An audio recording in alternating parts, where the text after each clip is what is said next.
Shalom dan selamat malam kepada para pendeta, pastor dan saudara-saudari yang dikasihi di dalam Tuhan.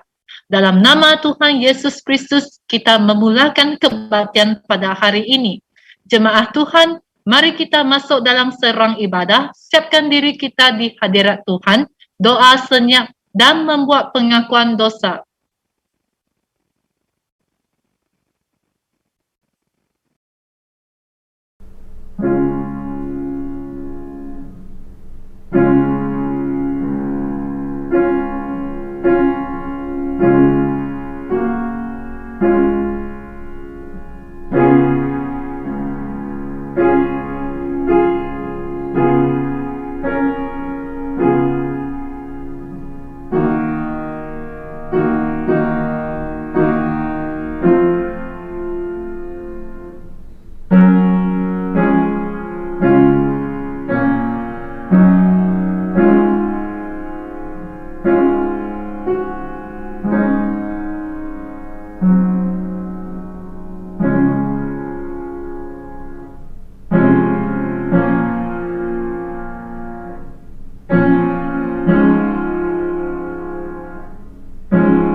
Ya Allah, aku sungguh yakin kepadamu.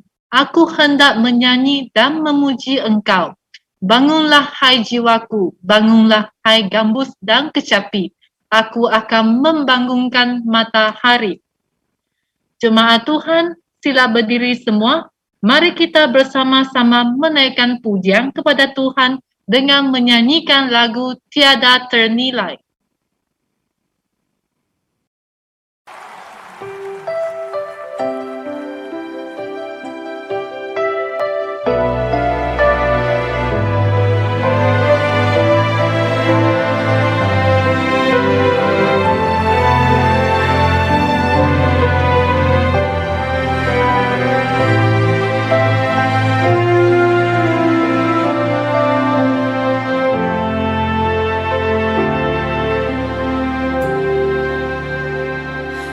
Hatimu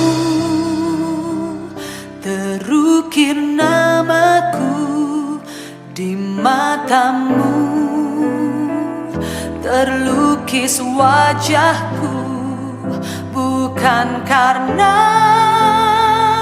kuat gagahku, namun hanya karena kemurahanmu. Meski terkadang aku terjatuh, tak pernah lelah kau hampiriku, memelukku dengan cintamu. Betapa besar mulia kasih-Mu. Bagimu Tuhan segala pujian, hormat kemuliaan tiada ternilai. Salib-Mu Tuhan sungguh berharga. Engkau Yesus.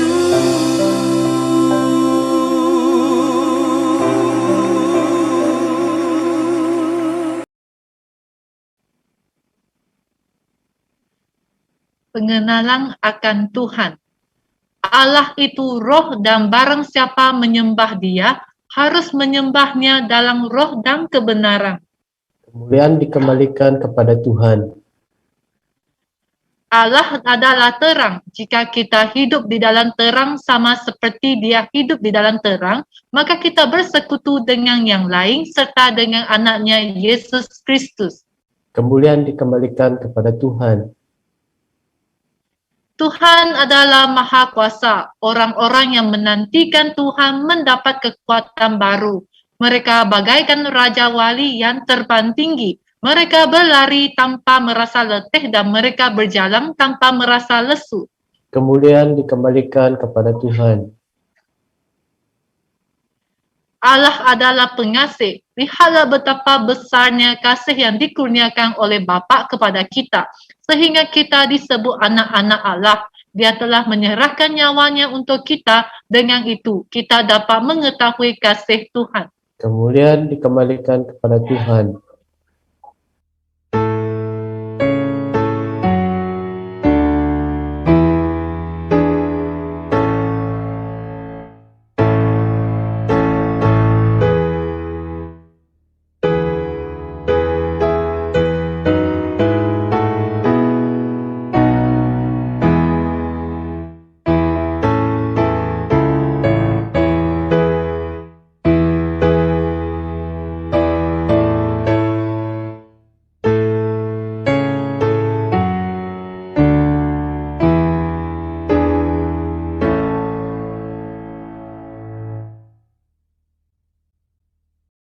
Doa pengudusan. Mari kita sama-sama.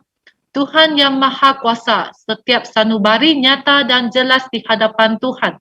Tuhan mengetahui apa yang dihasratkan, apa yang dibatinkan juga tidak dapat tersembunyi dari Tuhan. Kami memohon agar Tuhan menginsafi kami melalui Roh Kudus, supaya hati kami kudus, niat kami suci dan mengasihi Tuhan dengan segenap hati. Dengan hormatnya kami mengembalikan kemuliaan kepada nama Tuhan. Dalam nama Tuhan Yesus Kristus kami berdoa. Amin. Mari kita melafazkan doa Bapa bersama-sama.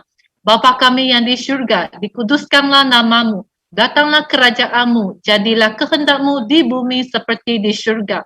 Berikanlah kami pada hari ini makanan kami yang secukupnya, dan ampunilah kami akan kesalahan kami seperti kami juga mengampuni orang yang bersalah kepada kami. Dan janganlah membawa kami ke dalam percubaan, tetapi lepaskanlah kami daripada yang jahat, kerana Engkaulah yang mempunyai kerajaan dan kuasa dan kemuliaan sampai selama-lamanya. Amin. Ucapan bahagia. Sila dengar ucapan bahagia Tuhan Yesus Kristus. Berbahagialah orang yang miskin di hadapan Allah, kerana merekalah yang mempunyai kerajaan syurga. Ya Tuhan, mohon Engkau memberkati dan menolong kami memiliki bahagia ini. Berbahagialah orang yang berduka cita, kerana mereka akan dihibur. Ya Tuhan, mohon Engkau memberkati dan menolong kami memiliki bahagia ini. Berbahagialah orang yang lemah lembut, kerana mereka akan memiliki bumi.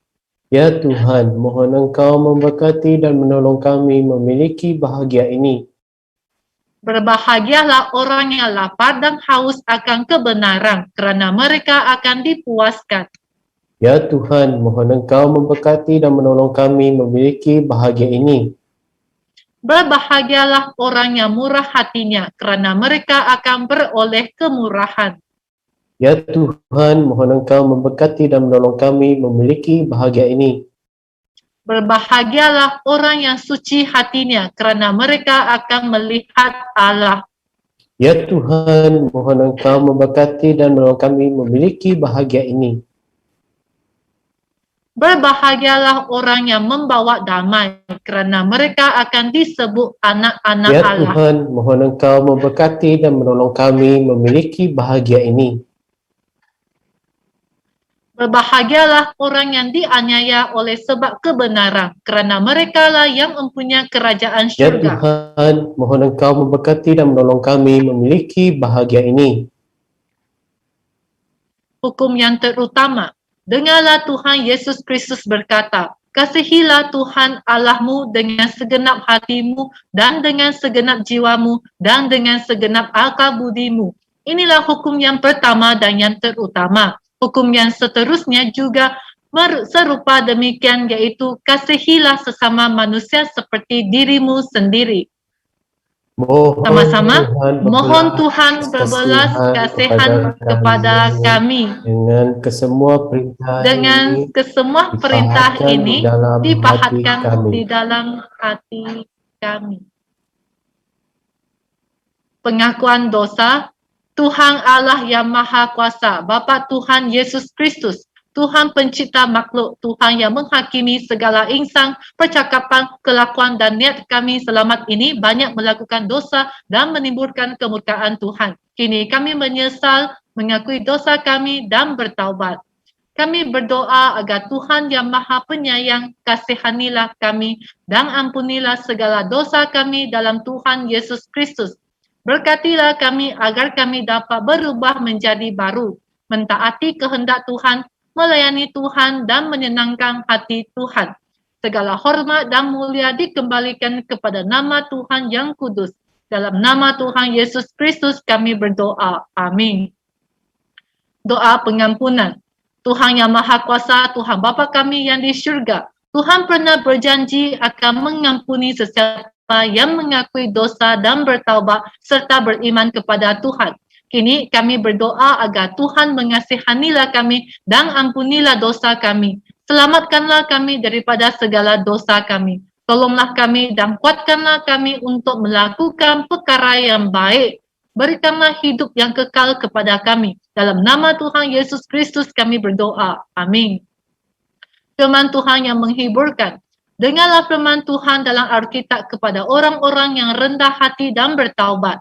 Marilah kepadaku, hai kamu semua yang lelah kerana memikul beban yang berat. Aku akan membebaskan kamu daripada beban kamu. Kristus Yesus datang ke dunia untuk menyelamatkan orang yang berdosa. Sungguh benar pernyataan ini dan harus diterima dan dipercayai dengan sepenuhnya. Yesus berkata, damai sejahteraku tinggalkan bagimu, damai sejahteraku ku berikan kepadamu, dan apa yang ku berikan tidak seperti yang diberikan oleh dunia kepadamu. Semoga kesejahteraan Tuhan sentiasa menyertai kami. Bersertai dengan anda. Jemaat Tuhan, sila duduk semua. Teks khotbah kita pada hari ini diambil dari Efesus bab 3 ayat 1 hingga ke 13.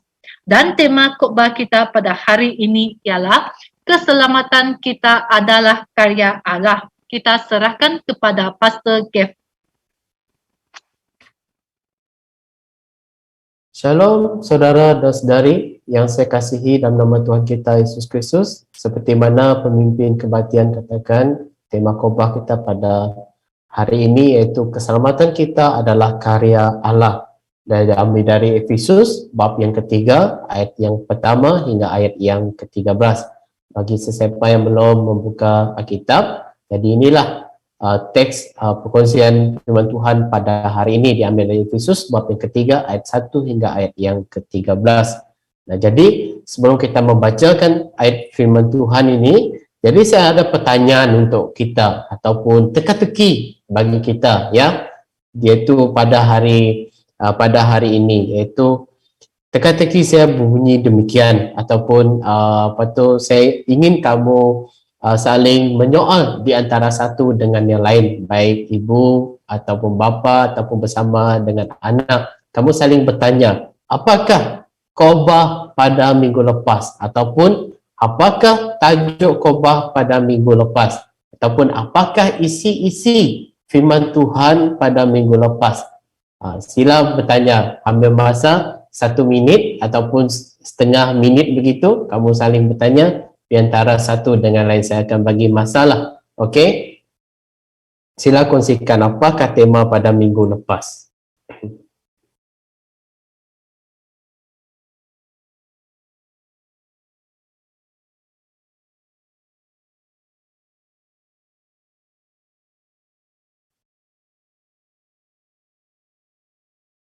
Okey, kita akan mula dalam masa 10, 9, 8, 7, 6, 5, 4, 3, 2, 1. Okey, habis masa untuk berkongsi. Jadi saya percaya kamu semua sudah mengikuti khotbah daripada minggu-minggu yang lepas.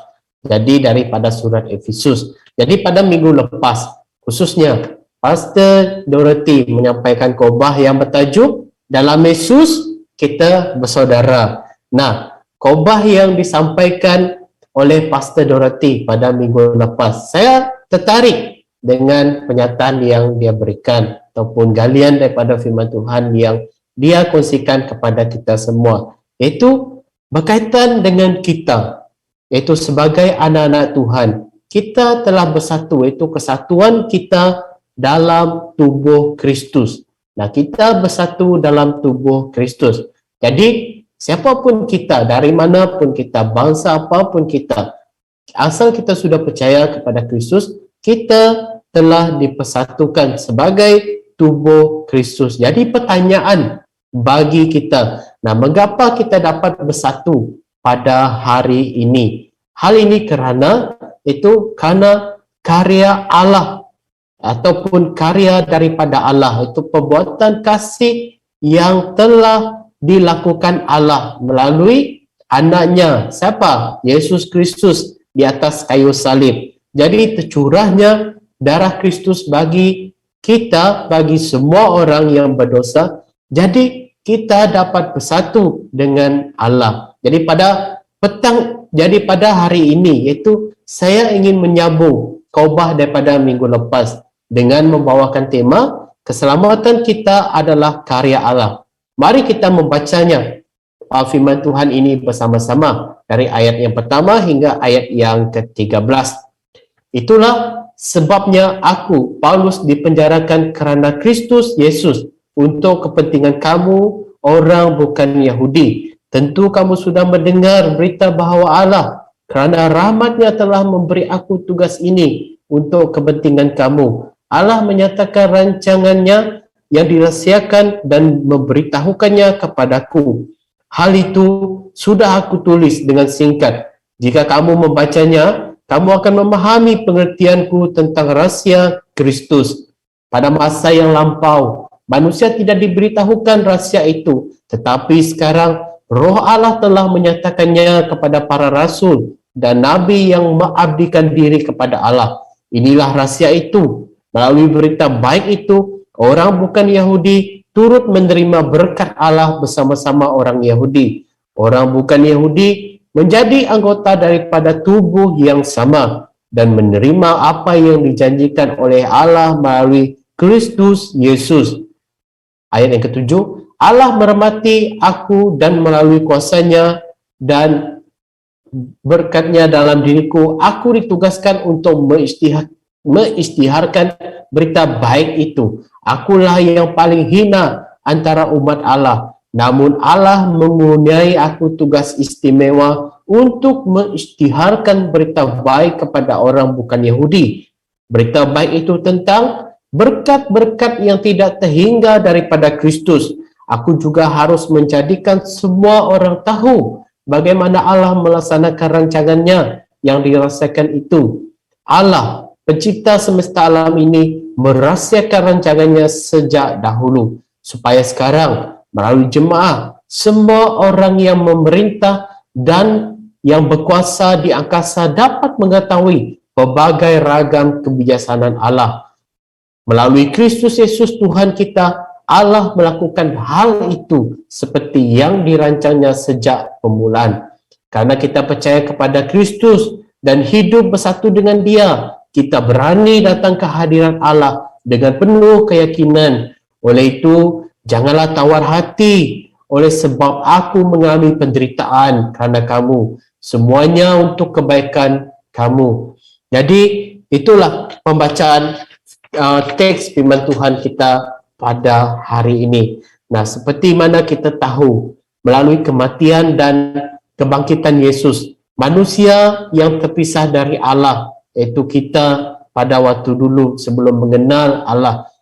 Namun sekarang kita sudah mengenal Allah, kita didamaikan kembali dengan Dia, iaitu melalui Kristus. Jadi tanpa pengorbanan Yesus Kristus di atas kayu salib, tanpa kita mempercayainya, tanpa kita menerimanya sebagai juru selamat secara pribadi kita, kita tidak mungkin, saudara-saudari, dapat menerima anugerah pengampunan, perdamaian yang telah Allah tawarkan ini. Jadi hanya mempercayai Yesus kita dapat berdamai dengan Allah dan kita dapat bebas dari hukuman dosa. Oleh itu, seperti mana firman Tuhan katakan, itu Allah menghendaki kita supaya kita menaruh segala pengharapan kita hanya kepadanya saja. Walaupun pada saat ini kita berada dalam pergumulan ataupun kesusahan, ataupun seperti mana yang Rasul Paulus alami suatu ketika dahulu, itu penderitaan. Jadi khotbah pada kali ini kita akan melihat dari segi tindakan Allah yang berdaulat, yang berkuasa itu menjamin keselamatan orang-orang yang berdosa. Dan saudara-saudari, Allah lah sumber pemberi kepada keselamatan itu. Jadi di sini saya sudah katakan tadi, Allah lah pemberi keselamatan itu. Jadi apakah dasar keselamatan kita? Apakah yang patut menjadi pegangan bagi kita hidup di dunia ini? Itu pastilah bukan miring. Pastilah bukan sembah kepada pokok-pokok, gunung-gunung. Pastilah bukan kita sembah kepada alam untuk menentukan dasar keselamatan kita. Pastilah kita bukan sembah kepada binatang dan sebagainya, roh-roh yang dunia ini, saudara dan saudari. Tetapi yang menjadi dasar bagi keselamatan kita, itu Allah lah sumber keselamatan kita. Jadi di sini dalam firman Tuhan Efesus bab yang ketiga ayat 1 hingga ayat yang ke-13 ini, di sini Rasul Paulus dia menjelaskan itu bahawa Yesus telah menebus orang-orang yang percaya dari hukuman dosa yang menimpa dan menyelamatkan kita. Itu kita boleh lihat itu daripada teks firman Tuhan sebelum ini dari Efesus bab yang pertama ayat yang ke-7. Jadi mari kita lihat poin pertama khotbah pada hari ini, yaitu keselamatan itu dialami. Itu bukan keselamatan itu bukan hanya cerita, bukan hanya kita mengikut orang saja. Orang kata itu, kita kata ini, orang kata itu, kita pun kata itu, orang alami itu pun kita alami itu. Bukan sedemikian, tetapi keselamatan itu kita alami secara pribadi karena kita menerima Yesus secara pribadi. Ayat yang pertama hingga ayat yang kedua. Mari kita lihat ayat firman Tuhan ini. Jadi seperti mana kita tahu kisah para rasul bab yang ke-9, itu tentang siapa? Itu pastilah tentang Saulus, yang namanya dulu yang namanya Paulus yang kita kenali dalam surah Efesus ini. Saulus dulu dia seorang yang menganiayai pengikut Kristus, pengikut Yesus, saudara-saudari. Namun suatu kali di dalam perjalanannya, yaitu Tuhan telah menampakkan diri kepada Paulus. Jadi oleh kerana Tuhan telah menampakkan diri kepada Paulus, akhirnya pertemuan ini menjadi suatu yang indah dan Paulus dia tidak meneruskan lagi perbuatannya untuk menganiayai pengikut Kristus lagi.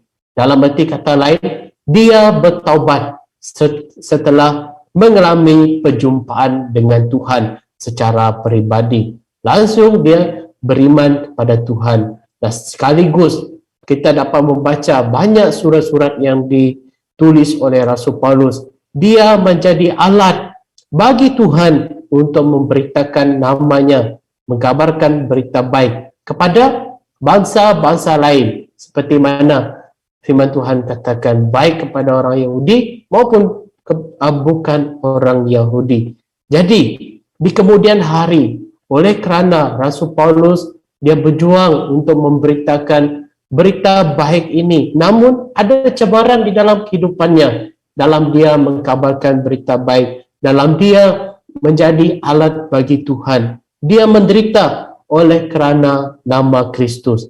Jadi keselamatan yang Paulus terima ini, saudara-saudari, yaitu betul-betul daripada Allah, dan betul-betul juga Paulus hidupi, yaitu panggilannya di dalam kehidupannya sebagai alat bagi Tuhan. Itu kita boleh dapat tahu bahawa Paulus dia setia kepada Kristus sampai akhir hidup dia. Jadi pengalaman hidup Rasul Paulus ini, saudara-saudari, di ayat yang pertama, walaupun dia mengalami kesusahan, dia dimasukkan ke dalam penjara kerana memberitakan Injil tentang Kristus ataupun mempertahankan imannya, keyakinannya kepada Kristus, tetap tidak berubah ataupun tetap percaya bahawa Allah lah yang dapat mengawal, Allah lah yang dapat mengendalikan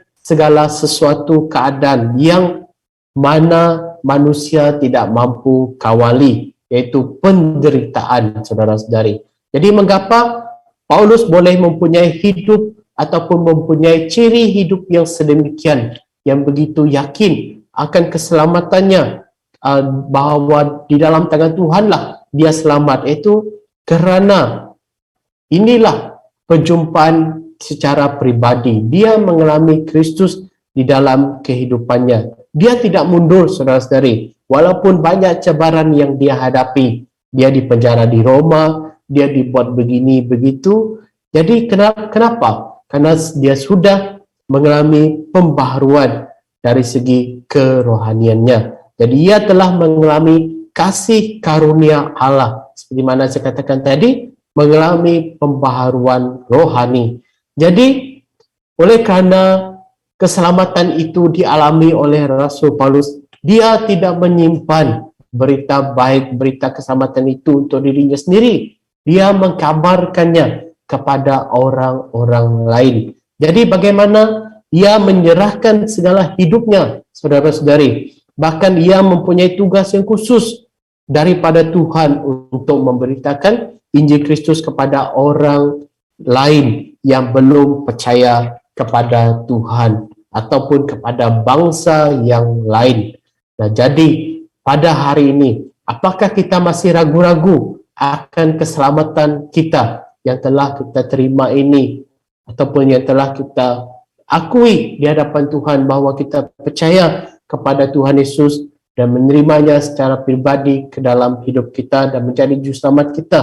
Apakah kita masih ragu-ragu akan keselamatan kita? Apakah nanti bila saya mati, saya masuk surga ataupun tidak? Apakah Tuhan mengukurkan kebaikan saya? Kalau saya berbuat jahat di dunia ini, apakah saya dapat masuk ke surga? Jadi, apakah kita masih ragu-ragu akan keselamatan kita, saudara-saudari? Nah, kita hendaklah seperti Rasul Paulus, saudara-saudari, keluar pergi memberitakan Injil, iaitu keselamatan yang kita sudah terima ini, yang kita sudah alami ini, kebaikan Tuhan, anugerah Tuhan. Pergilah kita keluar untuk memberitakan Injil. Nah, mungkin pada masa sekarang ini kita tidak boleh keluar untuk pergi memberitakan Injil. Nah, marilah kita mengkabarkan baik itu kepada keluarga kita sendiri yang belum mengenal ataupun belum menerima Tuhan sebagai Tuhan dan Juru Selamat secara pribadi. Marilah kita kabarkan kepada mereka supaya jiwa kita menerima keselamatan dan orang sekeliling kita juga menerima keselamatan yang dijanjikan oleh Allah. Jadi hari ini kita tidak dapat pergi memberitakan Injil juga, kita boleh menggunakan pelbagai media massa, telefon, WhatsApp dan sebagainya, media sosial untuk kita memberitakan Injil, berkongsi firman Tuhan, saudara-saudari. Inilah seperti mana Rasul Paulus katakan, tugas khusus kita di dunia ini. Bukan saja kita mengalami keselamatan itu, tapi kita mengongsikan keselamatan itu. Bagaimana? Yaitu mengongsikan Yesus kepada orang di sekitar kita. Membawa mereka datang kepada Tuhan. Nah, yang kedua, keselamatan datangnya daripada Allah. Nah, berdasarkan ayat yang ketiga hingga ayat yang keempat ini, jadi Allah telah mengungkapkan rahsianya kepada Rasul Paulus, yaitu rancangan penyelamatannya melalui Yesus Kristus kepada bukan sesetengah bangsa, tetapi kepada semua bangsa. Itu wahyu Allah itu dinyatakan kepada Rasul Paulus. Itu mengapa? agar disampaikan kepada kita. Nah, mengapa Rasul Paulus menyampaikannya kepada kita ataupun mengkabarkan kepada kita, itu supaya kita mengenal rahsia Kristus yang begitu besar, mulia bagi kita, kerana dia telah mempersatukan kita untuk berbaik semula dengan Allah, agar kita tidak menjadi musuh bagi Allah. Nah, bagaimana kita ingin tahu tentang rahsia Kristus ini, saudara-saudari? Nah, seperti mana nasihat daripada firman Tuhan dari ayat 3b hingga ayat yang keempat, itu saya membacakannya untuk kita, ataupun kita membacanya bersama-sama, 3b hingga ayat yang keempat. Hal itu sudah aku tulis dengan singkat. Jika kamu membacanya, kamu akan memahami pengertianku tentang rahsia Kristus. Mari kita ulang lagi. Hal itu sudah aku tulis dengan singkat. Jika kamu membacanya, kamu akan memahami pengertianku tentang rahsia Kristus. Jadi firman Tuhan itu, saudara-saudari, perlu kita baca. Karena tanpa kita baca, tanpa kita merenungkannya, kita sukar untuk mengalami kasih Allah yang berterusan di dalam kehidupan kita. Kita tidak dapat menjalinkan hubungan dengan Tuhan, saudara-saudari, bila kita tidak membaca, bila kita tidak merenungkan firman Tuhan. Bahkan kita tidak tahu juga apakah inti pati isi Alkitab, isi firman Tuhan. Jadi kita hidup sebagai anak-anak Tuhan, perlu firman Tuhan di dalam kehidupan kita. Nah, kita juga bersyukur dengan adanya Roh Kudus di dalam setiap pribadi kita. Nah, seringkali kita mendengar Roh Kudus, Roh Kudus, Roh Kudus. Jadi Roh Kudus itu bukan berada di Wisma Sanyan. Roh Kudus itu bukan berada di Everwin. Roh Kudus itu bukan berada di mana-mana, saudara-saudari. Tetapi Roh Kudus itu berada di dalam setiap diri kita. Jadi, apakah fungsi Roh Kudus yang ada dalam diri kita ini, saudara-saudari? Yaitu agar meneguhkan berita keselamatan yang disampaikan oleh para nabi dan rasul dari sejak dahulu. Yaitu merekalah penyampai firman Tuhan bagi kita. Yaitu kini Roh Kudus ada dalam diri kita, kita dapat dipimpin dari hari ke hari sehingga kita dicerahkan untuk mengenal kebenaran itu. Jadi, setiap orang yang percaya kepada dalam nama Tuhan Yesus, orang itu diselamatkan menjadi ahli waris dalam kerajaan Allah. Nah, ingatkah kita firman Tuhan di dalam Yohanes bab yang ketiga ayat yang ke-16, itu berkata tentang janji Allah kepada kita, itu Allah sangat mengasihi orang di dunia ini sehingga dia memberikan anaknya yang tunggal, supaya setiap orang yang percaya kepada anak itu tidak binasa, tetapi boleh hidup sejati dan kekal. Jadi saudara-saudari, peganglah janji ini, Yohanes 3 ayat 16 ini, saudara-saudari. Jadi kita memperoleh keselamatan atas kasih karunia Allah, bukan kerana perbuatan kita. Nah, baik itu orang Yahudi, bukan Yahudi, kita semua turut mengambil bahagian ini, saudara-saudari, menerima berkat daripada Allah melalui Yesus Kristus. Nah, di sini kita dapat tahu bahawa alangkah itu bijaksananya Allah kita. Nah, dari sejak semula Allah menjadikan segala sesuatu baik. Rancangannya itu tidak dapat kita selami. Dia jauh lebih bijaksana daripada penguasa dunia ini ataupun manusia di dunia ini. Allah jauh lebih bijaksana, saudara-saudari. Marilah kita kagum akan keagungan Allah kita. Nah, yang ketiga, ayat yang ke-12 hingga ayat yang ke-13. Jaminan keselamatan itu karya Allah melalui Yesus Kristus. Mari kita baca ayat yang ke-12 hingga ayat yang ke-13 bersama-sama. Karena kita percaya kepada Kristus dan hidup bersatu dengan Dia, kita berani datang ke hadirat Allah dengan penuh keyakinan. Oleh itu janganlah tawar hati, oleh sebab aku mengalami penderitaan kerana kamu, semuanya untuk kebaikan kamu. Saudara-saudari, jaminan keselamatan itu sudah diberikan Yesus Kristus supaya kita datang menghampiri Allah yang hidup. Ayat yang ke-12a. Jadi di sini apakah kepentingannya? Itu pentingnya kita bersatu dengan Kristus agar kita mempunyai hubungan yang erat, hubungan yang baik bersama dengan Tuhan senantiasa. Jadi jangan biarkan iman kita diombang-ambingkan ataupun iman kita digoyahkan oleh keadaan ataupun persekitaran yang sering mengganggu kita, saudara-saudari. Jadi binalah iman kita di dalam Yesus Kristus agar ianya tetap penuh atau kukuh. Ayat yang ke-12b. Jadi bagaimana? Itu seperti mana saya katakan tadi, itu percaya kepada Tuhan Yesus senantiasa, bersandar kepadanya, baca firman Tuhan dan berdoa selalu.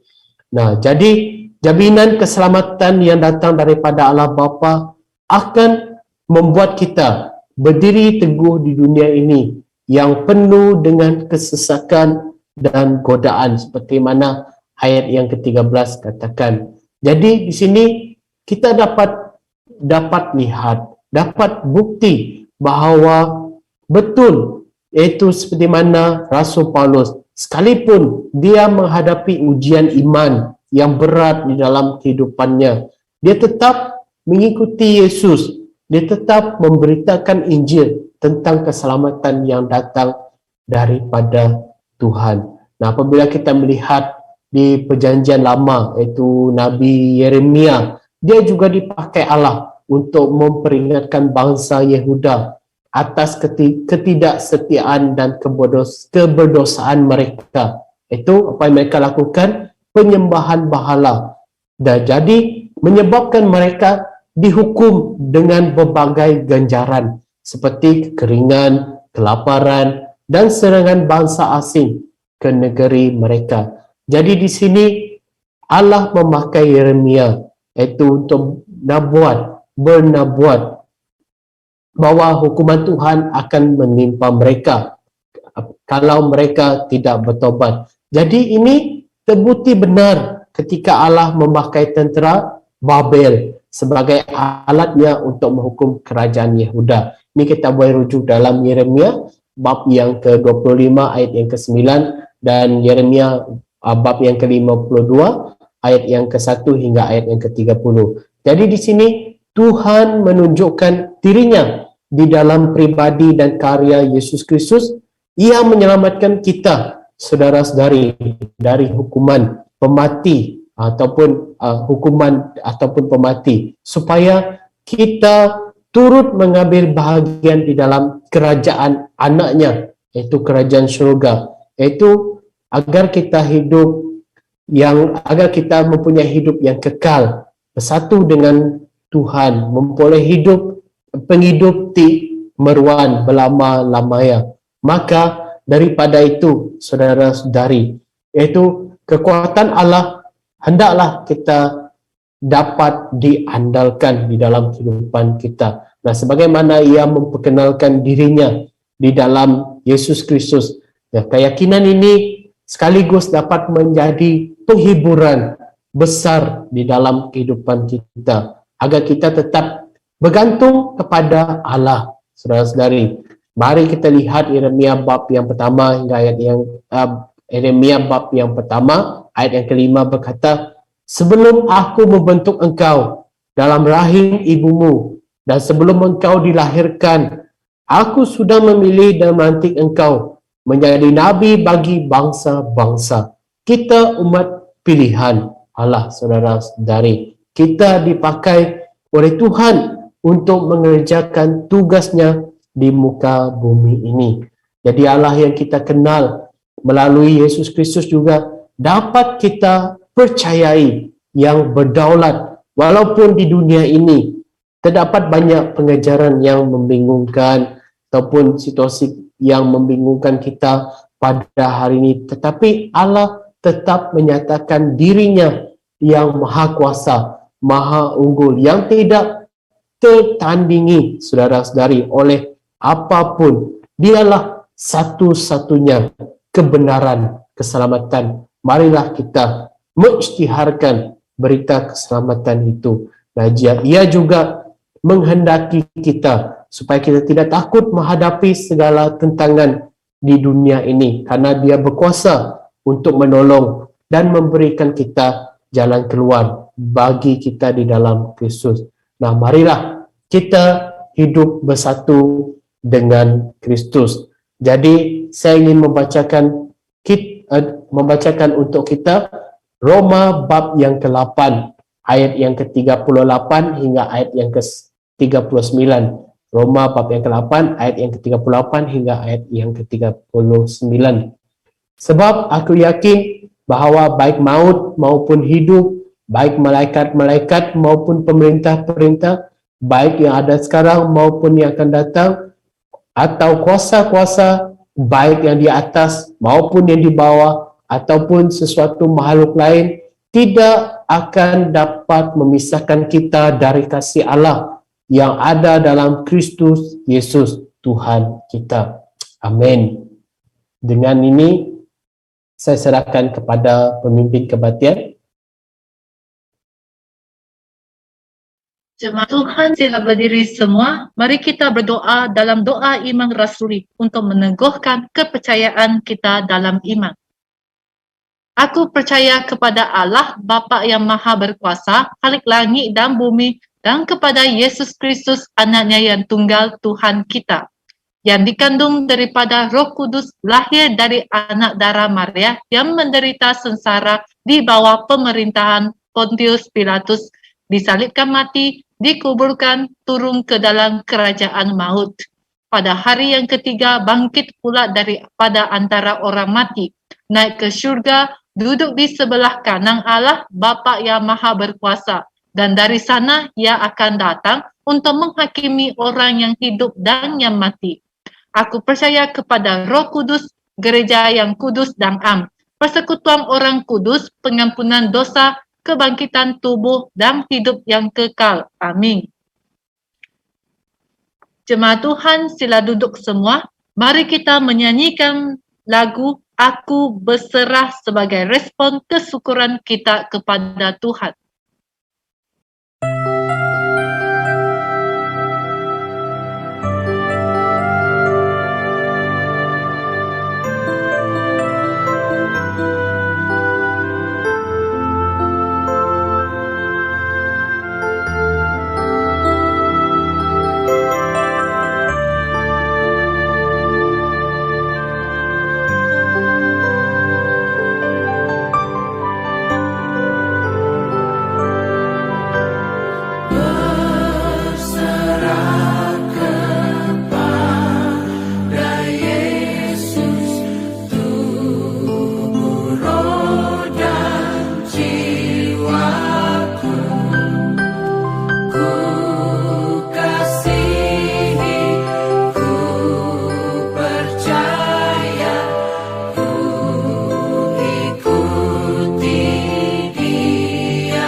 Jemaat Tuhan, sila berdiri semua. Mari kita naikkan pujian dosologi.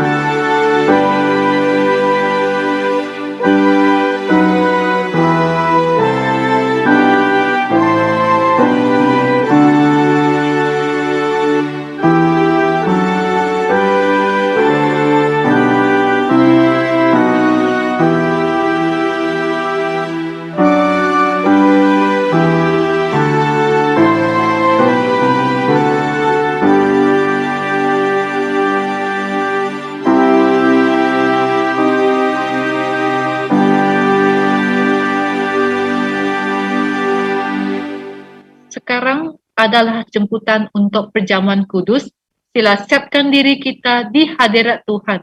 Mari kita bersama-sama berdiri.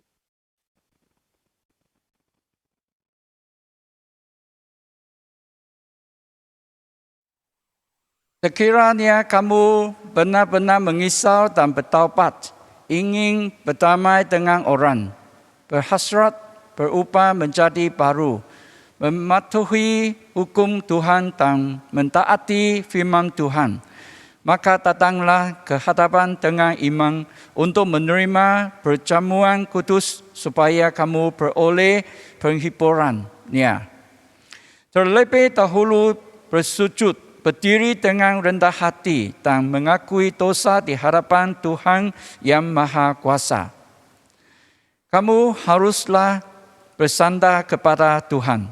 Kami bersandar kepada Tuhan. Kamu harus bersyukur kepada Tuhan. Kami bersyukur kepada Tuhan. Memang sepatutnya kami mengucapkan syukur kepada Tuhan yang Maha Suci, Maha Kuasa dan kekal abadi. Oleh itu, kami dan malaikat serta ketua malaikat maupun jemaah-jemaah yang di surga bersama-sama memuji nama Allah yang Maha Mulia.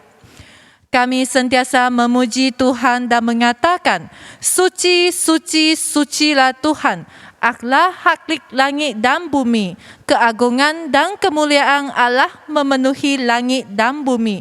Kemuliaan bagi Tuhan yang Maha Kudus. Amin. Tuhan yang Maha Kuasa, Bapa Syurgawi kami, Tuhan mengasihi kami sehingga mengirimkan anaknya yang tunggal, Yesus Kristus, untuk disalibkan demi menebus dosa kami dan menyelamatkan kami.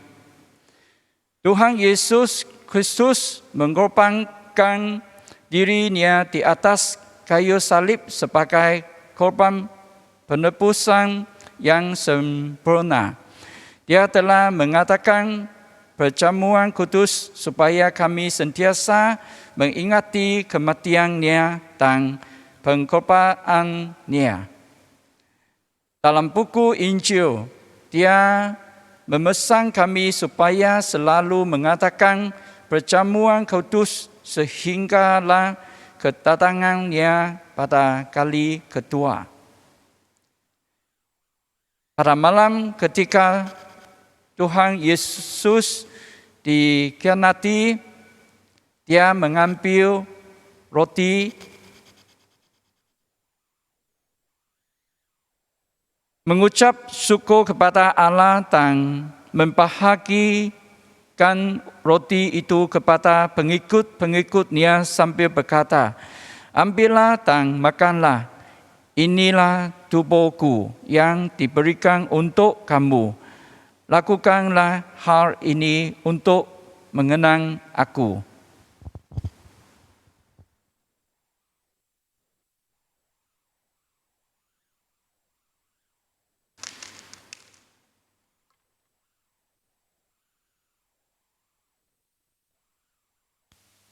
Begitu juga setelah habis makan, dia mengambil cawan itu lalu mengucap syukur kepada Allah dan memberikannya kepada pengikut-pengikutnya sambil berkata, kamu semua haruslah minum. Cawan ini perjanjian Allah yang baru, yang disahkan dengan darahku. Setiap kali kamu meminumnya, lakukanlah hal ini untuk mengenang aku. Amin.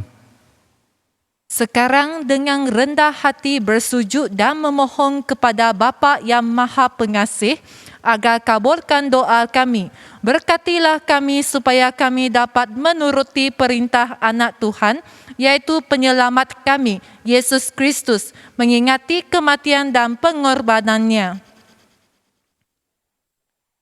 Tuhan yang Maha Penyayang, kami tidak berani mendampingi meja kudus Tuhan dengan kebenaran kami sendiri, tetapi hanya dengan anugerah Tuhan. Bahkan kami tidak layak pun untuk memungut cebisan-cebisan perjamuan kudus ini.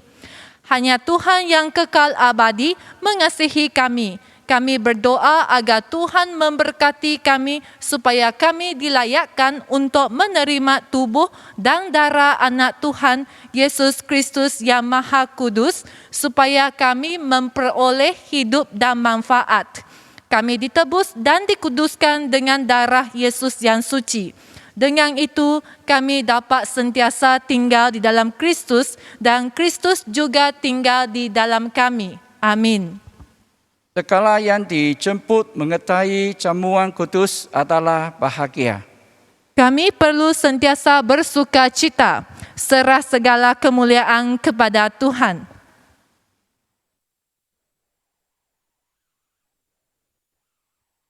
Ambillah dan makanlah, ini tubuh Yesus yang diberikan untuk kamu.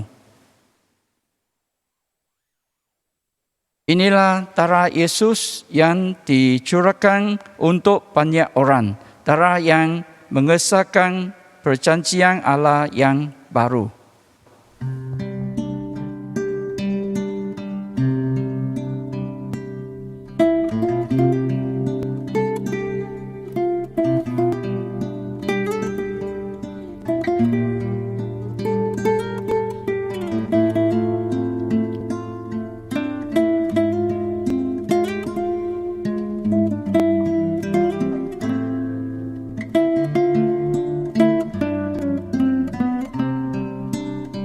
Doa pemberian persembahan.